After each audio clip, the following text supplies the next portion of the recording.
வடக்கு கிழக்கில் அபகரிக்கப்பட்ட காணிகளை மீட்கவும் காணி உரிமை பிரச்சினைகளுக்கு நிரந்தர தீர்வு கோரியும் 7 மாவட்ட பிரதிநிதிகள் கலந்து கொண்ட கூட்டு கலந்துரையாடல் யாழ்ப்பாணத்தில் இடம்பெற்றுள்ளது.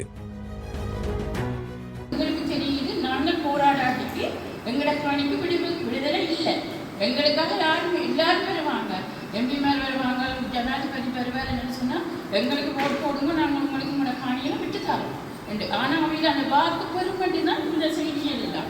இப்போ சிங்கள மக்களை நாங்கள் கூட சொல்லக்கூடாது, எங்களை தமிழ் மக்களே ஒற்றுமையோடு செயற்பட்டு எங்களுக்கு இந்த காணிகள் கிடைக்கப்பட்டிருக்கும். இராணுவம் மற்றும் அரச நிறுவனங்களால் அபகரிக்கப்பட்ட காணிகளுக்கான தீர்வை வலியுறுத்தி வடக்கு மாகாணத்தின் 5 மாவட்டங்கள் மற்றும் கிழக்கு மாகாணத்தின் மட்டக்களப்பு, திருகோணமலை மாவட்டங்களைச் சேர்ந்த காணி உரிமையாளர்கள் இதில் பங்கேற்றனர்.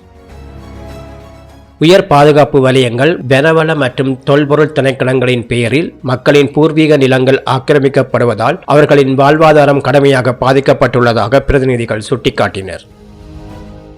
ஆட்சி மாறினாலும் நிலை மாறவில்லை என குறிப்பிட்ட பிரதிநிதிகள் புதிய அரசாங்கத்தின் காணி விவகார அணுகுமுறை குறித்தும் தமது அதிருப்தியை வெளிப்படுத்தினர்.